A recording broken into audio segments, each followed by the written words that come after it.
So a film considered one of the absolute worst sequels of all time actually has a very fascinating and storied history with multiple different versions, released in both theaters and on home video, which have become very difficult to find. I'm here to sort it all out for you guys and give you far more information than you ever wanted to know about Highlander 2, The Quickening.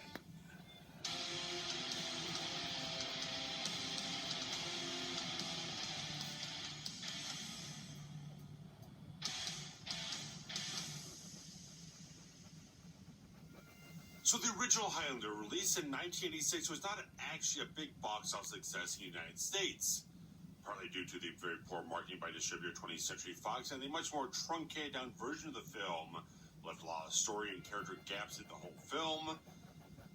But it became a much bigger hit on home video, especially cable television, but a much bigger hit theatrically in Europe, where a lot of the pressure for a sequel ended up coming from, because obviously it made a lot of money there. A lot of the distributors out in Europe were very much on the producers saying, hey, this one's very popular, it's a very big hit. When is a sequel coming? When is that going to happen? We can cash in a lot of things. There's a lot of demand for this type of thing, but such the thing with the original Highlander is that it was entirely designed as a very closed-ended story. Because the immortal Highlander of Connor MacLeod goes through the gathering, faces off against the final immortals left in the world, defeats the Kurgan at the end, wins the prize. Everything's resolved. The story's ended. There's no other immortals in the world. There's nowhere else to go forward for it. But as the series kind of keep pushing at producers, William Panzer and Peter S. Davis about this whole thing, they eventually buckle.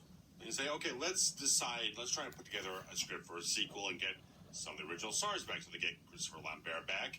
They get Sean Connery back for a sum of $3.5 million because he's a screen legend. He's an Oscar winner now. He's on big blockbuster hits like Untouchables, Indiana Jones' Last Crusade, The Hunt for October.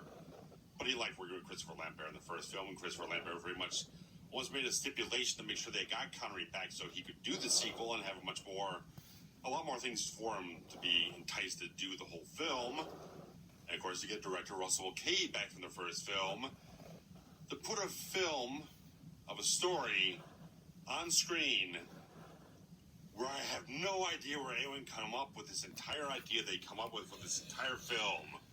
Any ideas they come up with are almost an insult towards the quality and the sort of mystique the first film had, because the first film was very much fantasy.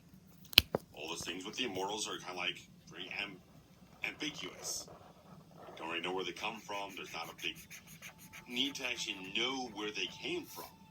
It's just a sort of wonder of the universe, a mystery of the universe type of thing.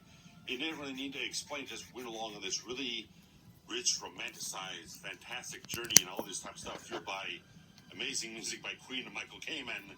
It's a beautiful film.